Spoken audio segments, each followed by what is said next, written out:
பார்த்ததும் கும்பிட வைக்கும் கோயில் கோபுரம், அன்பு பாசத்தில் கும்பிட வைக்கும் மனமும் கோபுரம்.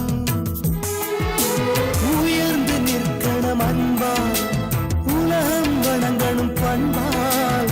கோபுரம் மனமே கோபுரம், கோபுரம் குடும்பம் கோபுரம்.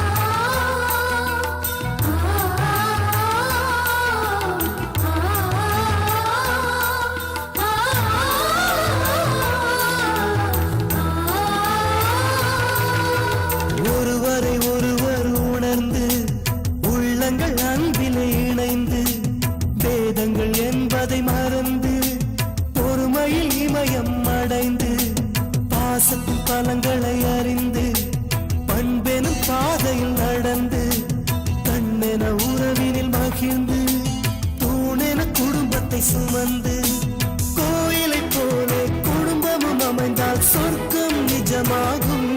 கூட்டு குடும்பத்தின் பொறுமை உணர்ந்திடும் போது கோபுரம் போலாகும். கோபுரம் மனமே கோபுரம், கோபுரம் குடும்பம் கோபுரம். பார்த்ததும் கும்பிட வைக்கும் கோயில் கோபுரம், அன்பு பாசத்தில் கும்பிட வைக்கும் மனமும் கோபுரம். பார்த்ததும் கும்பிட வைக்கும் கோயில் கோபுரம், அன்பு பாசத்தில் கும்பிட வைக்கும் மனமும் கோபுரம். உயர்ந்து நிற்கணும் அன்பால், உலகம் வணங்கணும் பண்பால். கோபுரம் மனமே கோபுரம், கோபுரம் குடும்பம் கோபுரம்.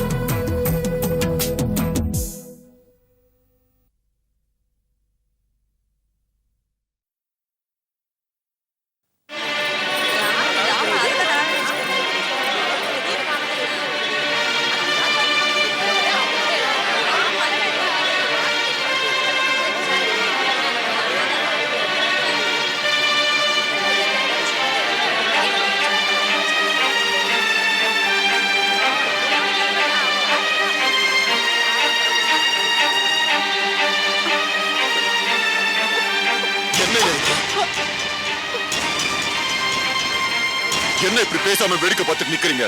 கடைசி நிமிஷத்துல உங்க பையன் இப்படி கழுத்து எடுத்துட்டு போயிட்டானே.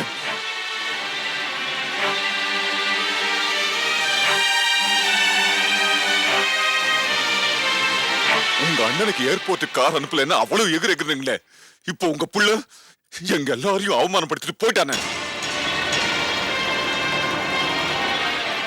மரியாதையை பத்தி நீங்க பேசுறீங்க, இதான் உங்க குடும்ப மரியாதையா? சொல்லுங்க. இந்த லெட்டருக்கு என்ன பதில் சொல்ல போறீங்க? இந்த கல்யாணம் மட்டும் நிக்கல, என் பொண்ணோட வாழ்க்கையும் நின்னு போச்சு. இதுக்கு என்ன பதில் சொல்ல போறீங்க? சொல்லுங்க.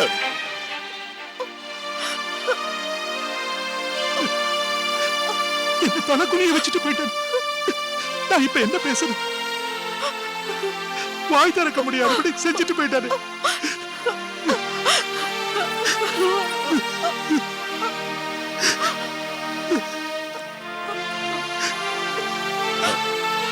நீங்க டென்ஷன் ஆகாதீங்க, கொஞ்சம் ரிலாக்ஸ் ஆகுங்க.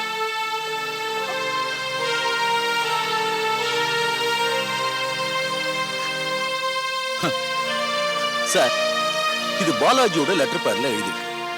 ஆக இது எமோஷனல்ல எழுதின லெட்டர் இல்ல, இது ஏற்கனவே பிளான் பண்ணி எழுதிக்கிட்டு வந்தது. அப்புறம் எதுக்கு பாலாஜி மாப்பிள்ளை இழப்புல கலந்துக்கணும்?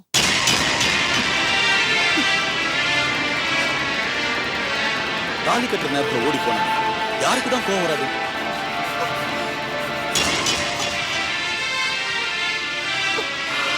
உங்களை காயப்படுத்துறதுக்காக நான் பேசுறேன். அவரே காயப்பட்டு நிற்கிறார். சிட்டில எவ்வளவு பெரிய குடும்பம், இனிமே அவரால் தலை காட்ட முடியுமா? உங்க பையனுக்கு எவ்வளவு துணிச்சல் இருந்தா இப்படி ஒரு காரியத்தை பண்ணிருப்பான்?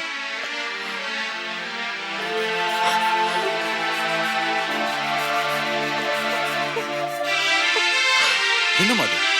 இப்படி கண்ணீர் வடிச்சிட்டு இருந்தா என்ன பிரயோஜனம்? ஏதாவது பதில் சொல்லுங்க. பேசாம இருக்கீங்களே.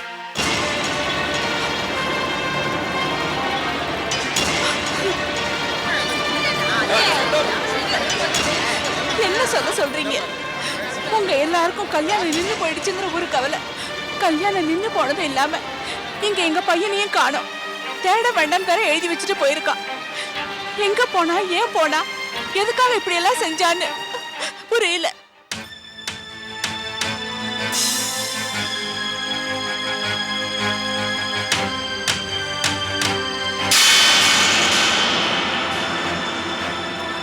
இப்ப என் பையன் உயிரோடவே இருக்கானா இல்லையான்னு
நாங்க கையெழுத்து கும்பிடுறோம். இதை தவிர வேற ஒண்ணு சொல்ல தெரியும். எங்க பையன் எங்களை அவமானப்படுத்திட்டு போயிட்டான். இனிமே உங்க முகத்தை மட்டும் இந்த ஊர்ல யார் முகத்தையும் பார்க்க முடியாதபடி அவ இப்படி பண்ணிட்டு போயிட்டான்.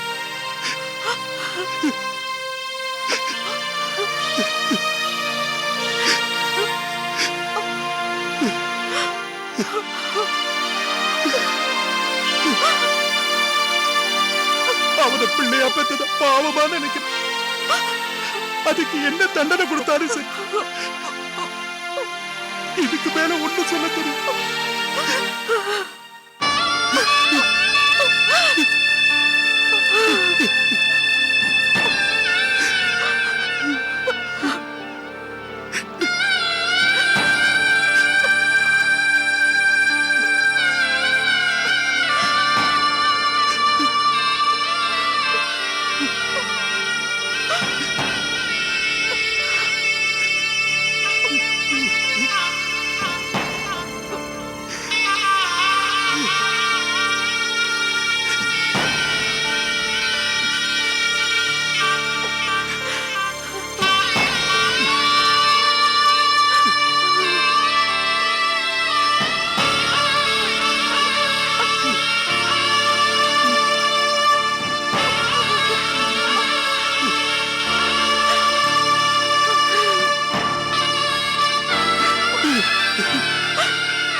உங்க கால்ல வேணா விழுறேன்.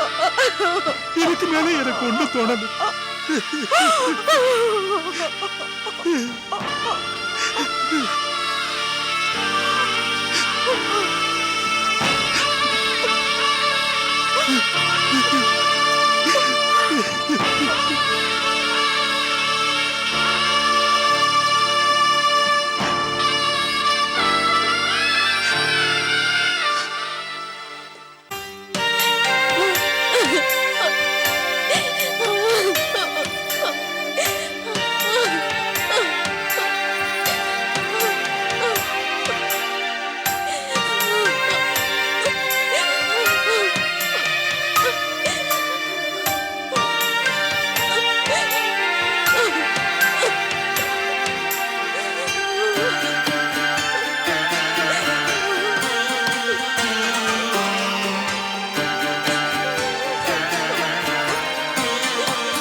அழாத வதனா.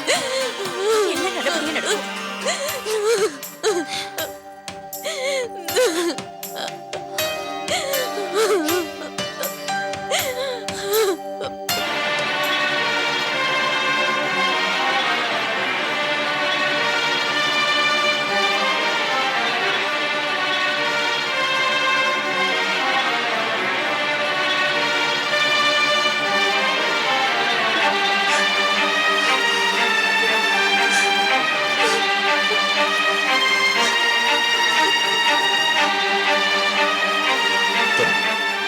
நம்ம குடும்பத்துல இதுவரைக்கும் இந்த மாதிரி ஒரு நிகழ்ச்சி நடந்ததில்ல.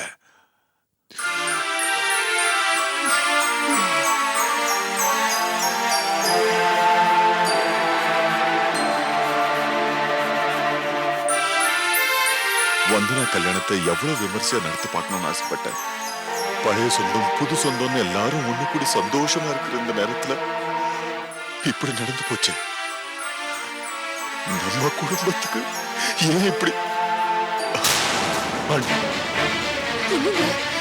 அண்ணா பெரியப்பா, நீங்க ஏன் எமோஷனல் ஆகுங்க? நீங்க பேசாம இருங்க, நான் பாத்துக்கிறேன்.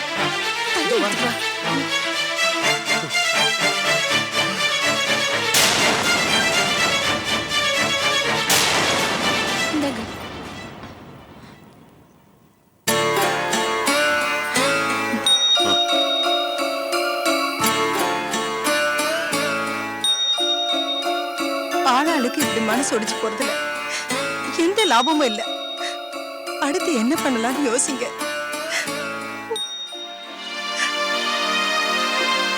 மாப்பிள்ளையும் போயிட்டான். அவனோட அப்பா அம்மாவும் கையெடுத்து கும்பிட்டுட்டு போயிட்டாங்க. மண்டபத்துல நம்ம சொந்த பந்தம் எல்லாம் நாம என்ன பண்ண போறோம்னு பாத்துக்கிட்டு இருக்காங்க.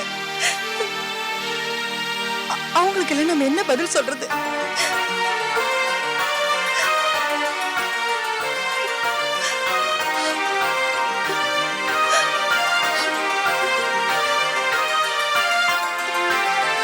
ஏற்கனவே பத்திரிகையில வந்தனாவோட போட்டோ போட்டு ஒரு அவமானப்படுத்திட்டான்.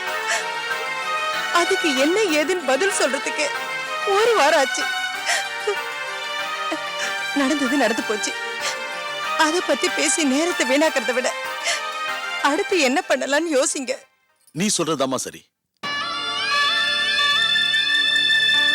பாத்தீங்களா சார், பொம்பளைதான் எவ்வளவு தெளிவா பேசுறாங்க. ஏதோ நடந்துருச்சு, சரி தயவு செஞ்சு எல்லாத்தையும் மறந்துட்டு ஆக வேண்டியதை பாருங்க. என்ன சார் சொல்றீங்க? எல்லாம் எல்லாம் முடிஞ்சு போச்சு. எதை யோசிக்க சொல்றீங்க? என்ன செய்ய சொல்றீங்க? பாதிக்கப்பட்டவங்க நாங்க, பார்த்துக்கிட்டு நிக்கிறவங்க நீங்க. அவஸ்தப்படுற எங்களுக்கும் ஆறுதல் சொல்ற உங்களுக்கும் ஒரே துக்கம் இருக்க நியாயம் இல்லை. எங்க உண்மை காயத்தை உங்களால புரிஞ்சுக்க முடியாது.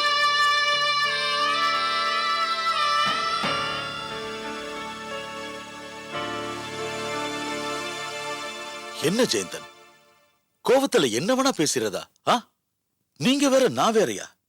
உங்களுக்கும் உங்க குடும்பத்துக்கும் ஏற்பட்ட அவமானம் என்ன எவ்வளவு பாதிச்சிருக்கு தெரியுமா? இந்த கல்யாணத்தோட முழு பொறுப்பையும் நாளை ஏத்துக்கிட்ட. இப்படி நடந்து போச்சே.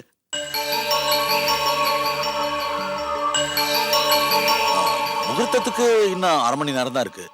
அதுக்குள்ள ஏதாவது மாத்தி ஏற்பாடு பண்ணலாமே. வந்திருக்கிற சொந்தக்கார பசங்கள்ல யாராவது அவங்க இந்த பொண்ணுக்கு தாலி கட்ட தயாரா இருந்தா அவங்களே மாப்பிள்ளைய உட்கார வச்சிடலாம்.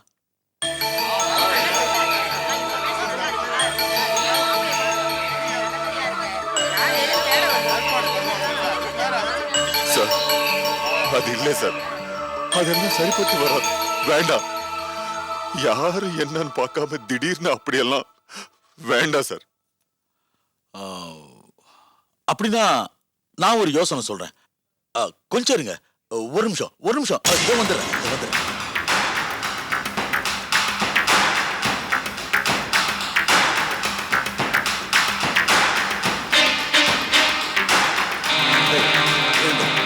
என்னப்பா? எழுந்துடுறா. என்னப்பாச்சு? எழுந்துடுறா சொல்றேன். வா வா.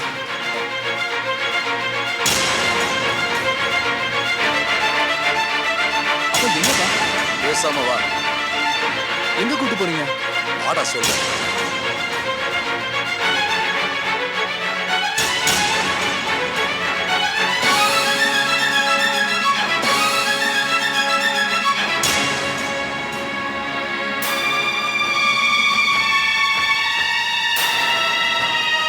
என் பையன்கிட்ட இத பத்தி நான் எதுவுமே கேட்கல. ஆனா நான் சொல்ற பேச்ச அவன் நிச்சயமா கேட்பான். இந்த குடும்பத்துக்கு வந்த அவமானத்தை நான் தொடக்கணும்னு ஆசைப்படுறேன்.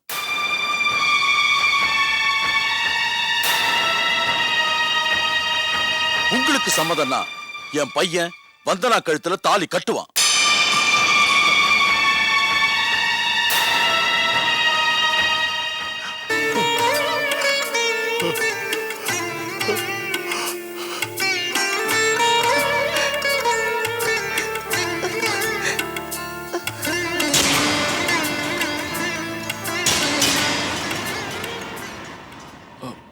என்னப்பா? என்ன இதெல்லாம்?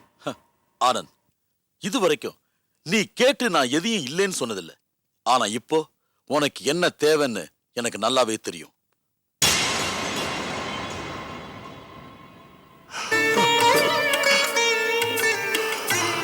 ஆனந்த், இவங்க 2 பேரும் என்னோட நண்பர்கள், என் உயிர் நண்பர்கள். இவங்களுக்கு ஏற்பட்ட அவமானம் எனக்கு ஏற்பட்ட மாதிரி. இவங்களுக்கு நான் வாக்கு கொடுத்தேன். எனக்கு நீ செய்ய வேண்டிய ஒரே கடமை வந்தனா கழுத்துல நீ தாலி கட்டுறதுதான்.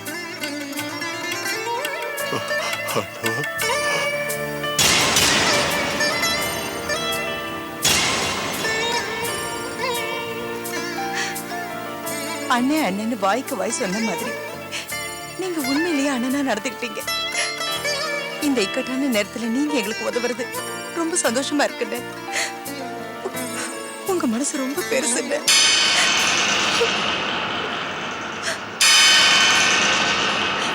என்னங்க பாத்துட்டு இருக்கீங்க? அண்ணனுக்கு முதல்ல நன்றி சொல்லுங்க. வனிதா சொல்றது ரொம்ப ரொம்ப சரி. என் நன்றி எப்படி சொல்றது, வெளிப்படுத்துறதுன்னு எனக்கு தெரியல. என்னென்ன சொல்றீங்க?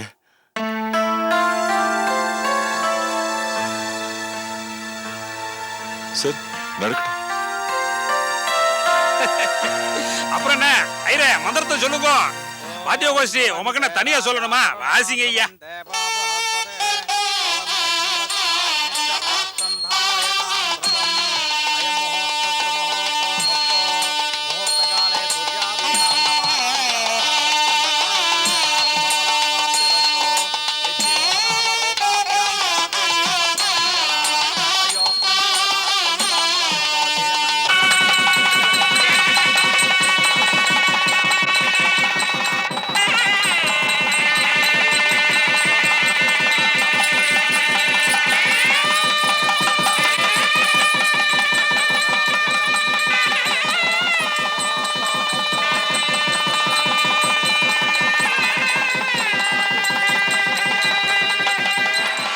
அதை சாதிச்சு காட்டுவோம்.